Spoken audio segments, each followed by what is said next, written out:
Here's a little reminder of something that I often talk about in my keynotes and workshops, and that is Kahler's drivers from 1975. Still relevant these days, people.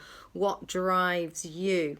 Now, these are all positive things when they're in balance. Let's see if you recognise which of these is something that that you fall prey to, getting out of balance. So, 5 drivers. First one, be perfect. Is this something that happens to you where you are, the Pareto principle is the 80-20 rule. So you spend 80% of your time on that last 20% trying to make something perfect, perhaps beating yourself up along the way because it's not yet perfect and you're giving yourself a hard time. And to give an example of this, here's an Arabian carpet.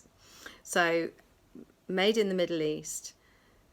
They are the most beautiful things, sometimes thousands of pounds worth of beautifully handmade wool carpets, beautifully designed. And yet, the people who make them believe that nothing should be perfect except God, and so they sew a mistake into every one. So, my goodness, you don't need to be perfect. So be perfect. Is that one of your drivers? Now, I'm not saying don't strive to make something as good as it possibly can be, but trying to make it perfect is a whole other thing, which is really just a way of keeping yourself in a permanent state of not good enough. So let's drop the perfection. The next thing is the driver to be strong for other people, to be strong in what you're doing, to keep going, to say you're fine when you're not because other people are relying on you. Now this guy here, he's lifting a very heavy weight, but he's not going to hold it for very long. People who burn out, and please feel free to ask me about my Burnout Buster book about burnout. People who burn out are not weak people. They're people who've been strong for too long. So it's great to be strong. It's great to carry other people, to be responsible and accountable, to keep everybody else going and keep everything together. But there's at some point, just like this chap, we need to put it down and say, right, what do I need now? How do I restore my batteries after all of that graft? The next one is hurry up. So how much of a stress head do you create by always being on the back foot, always trying to you're kind of always a bit last minute, and it's often because you're cramming things in. If you have seen me talk about the CARE model, or you've got the CARE Model Wellbeing book, you'll know that when we're rushing and we're on the last minute and time is of the essence, we're creating stress chemicals in the body. The art of the CARE model is about reality. What in reality can you fit into a day? And what do you need to say? That's just not reality. It's not humanly possible for me to do those things. Now, when you start to plan realistically, then you are less likely to be all on the hurry up. It can become a habit, and my goodness, does it create more stress. The next driver is pleasing other people. So here's somebody getting a piggyback. It's nice to help people. Maybe your friend twisted their ankle while you were walking and you gave them a lift back to the car.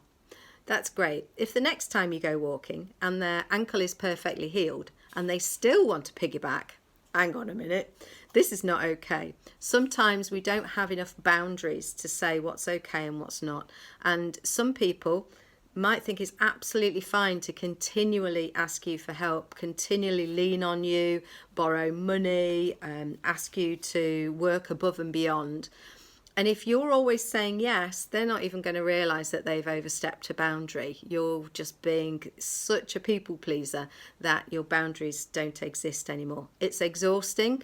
It's not healthy for you, and it's not clear for them either. So if you then do a bit of passive aggressive behaviour and on the side or to other people, you're kind of like, oh, I can't believe that person's really abusing my kindness, or they're overloading me.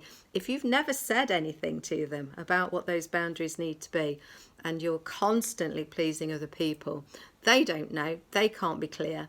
and you are going to be exhausted. The final one is try hard, and I've got a busy bee for this one. Busy bees, they're busy all the time, pollinating, collecting nectar, but when it gets dark, they stop.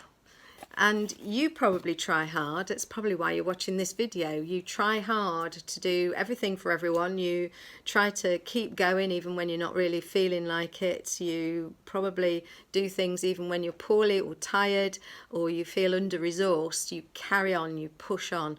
That is an amazing strength to be able to do that. But there's a point at which it becomes overwhelm and you will burn out.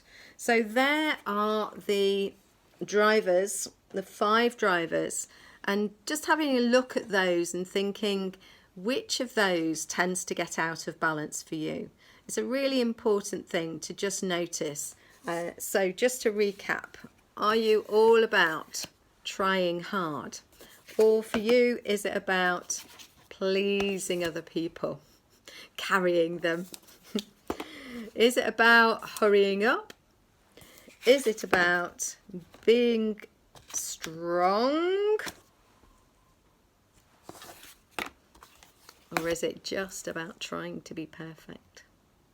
Is it time to balance those drivers, allow them to bring some positivity into your world, but to know when to slow down and when to take a break before you break?